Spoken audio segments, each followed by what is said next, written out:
Vladimir Putin বিশ্বের সবচেয়ে ক্ষমতাধর একজন রাষ্ট্রনায়ক। রাশিয়ার বর্তমান প্রেসিডেন্ট ভ্লাদিমির পুতিন তার কর্মজীবনের বর্ণময়তার কাছে হার মানবে যেন রংধনুও। প্রাক্তন ইন্টেলিজেন্স অফিসার থেকে প্রেসিডেন্ট, তার দীর্ঘ শাসনকাল বিশ্বজুড়ে আলোচনা ও বিতর্কের জন্ম দিয়েছে। তবে এই স্থিতিশীলতার উল্টো দিকে রয়েছে ভিন্ন মত দমনের এক শীতল ইতিহাস। যারা পুতিনের কৌশল বা যুদ্ধনীতির বিরোধিতা করেছেন তাদের অনেকেই রহস্যজনকভাবে প্রাণ হারিয়েছেন। এই ঘটনাগুলো শুধুই দুর্ঘটনা নাকি ক্ষমতার কেন্দ্র থেকে আসা কোনো সুপরিকল্পিত বার্তা? আজ আমরা সেই সব গুরুত্বপূর্ণ ব্যক্তিত্বদের নিয়ে সাজানো এক বিশেষ প্রতিবেদন তুলে ধরব যারা পুতিনের সমালোচক হিসেবে পরিচিত ছিলেন।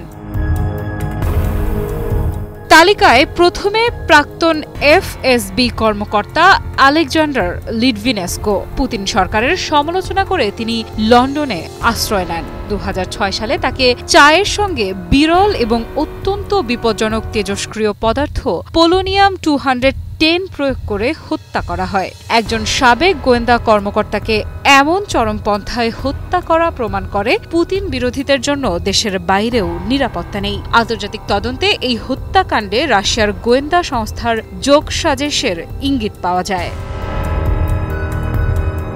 পরের নামটি অনুসন্ধানী সাংবাদিক আনা পলিটকভস্কায়া।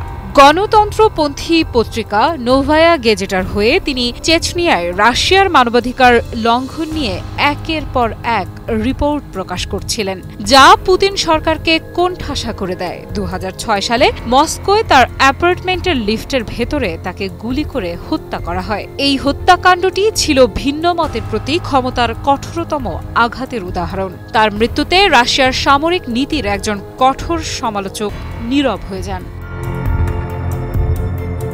রাশিয়ার অন্যতম জনপ্রিয় উদারপন্থী নেতা বরিস নেমেৎসভ একজন ডেপুটি প্রধানমন্ত্রী হিসেবে পরিচিত। এই নেতা পরে পুতিনের কট্টর বিরোধিতাকারী হয়ে ওঠেন। তিনি ইউক্রেনে রাশিয়ার সামরিক হস্তক্ষেপের কঠোর সমালোচনা করতেন। 2015 সালে মস্কোর কেন্দ্রস্থলে ক্রেমলিনের খুব কাছেই তাকে প্রকাশ্যে গুলি করে হত্যা করা হয়। রাজধানীতে ভিভিআইপি জোনে এই হত্যাকাণ্ড প্রমাণ করে পুতিনের বিরোধিতা করার ঝুঁকি কতটা গুরুতর। হত্যার পেছনে চেচেন কিলারদের নাম এলেও মূল ষড়যন্ত্রকারীরা আজও অধরা। ট্যাক্স অডিটর সের্গেই ম্যাগনিটস্কি, তিনি রাশিয়ার সরকারি কর্মকর্তাদের মাধ্যমে সংঘটিত বৃহত্তম কর জালিয়াতি ফাঁস করে দেন। ফলস্বরূপ পুলিশ উল্টো তাকেই অভিযুক্ত করে কারাগারে পাঠায়। দীর্ঘ 11 মাস বিনা বিচারে বন্দী থাকার পর 2009 সালে চিকিৎসার অভাবে এবং গুরুতর নির্যাতনের শিকার হয়ে কারাগারে তার মৃত্যু হয়। তার এই আত্মত্যাগ ম্যাগনিটস্কি অ্যাক্ট নামে আন্তর্জাতিক মানবাধিকার আইন প্রণয়নে গুরুত্বপূর্ণ ভূমিকা রাখে। মানবাধিকার কর্মী নাটালিয়া এস্তেমিরোভা চেচনিয়ায় রাশিয়ার মানবাধিকার লঙ্ঘনের বিষয়গুলো জনসমক্ষে আনার ক্ষেত্রে তিনি ছিলেন অন্যতম প্রধান ব্যক্তিত্ব।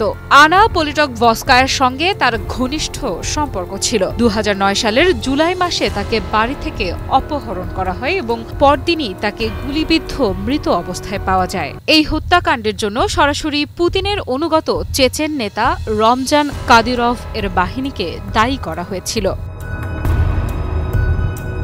2009 সালের জানুয়ারি মাসে মানবাধিকার আইনজীবী স্ট্যানিস্লাভ মার্কেলভ এবং সাংবাদিক আনাস্তাসিয়া বাবুরোভাকে একই সঙ্গে গুলি করে হত্যা করা হয়। মার্কেলভ চেচেন নির্যাতিতদের পক্ষে আইনি লড়াই লড়তেন এবং বাবুরোভা নোভায়া গেজেটার হয়ে অনুসন্ধানী সাংবাদিকতা করতেন। একই দিনে দুই ভিন্ন মত পোষণকারীকে লক্ষ্য করে চালানো এই হামলা রাশিয়ার অভ্যন্তরে ভিন্ন মতের কণ্ঠরোধের ইঙ্গিত বহন করে। বাছাইকৃত কাঁচামাল ও স্বয়ংক্রিয় ইউরোপিয়ান মেশিনে তৈরি হয় all time honeycomb, all time healthy life.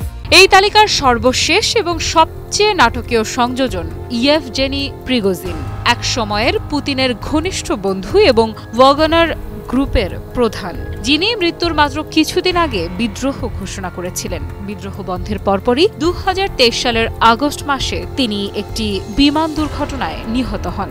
যদিও এটিকে দুর্ঘটনা বলা হয়েছে, কিন্তু পুতিনের বিরুদ্ধে যাওয়া একজন ব্যক্তির এমন রহস্যজনক মৃত্যু আন্তর্জাতিক মহলে ব্যাপক সন্দেহের জন্ম দেয়।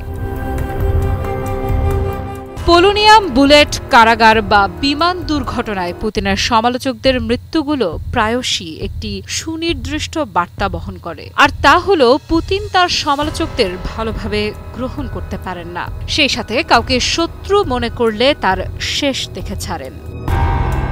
আফরিদা ইফরা, নিউজ 24।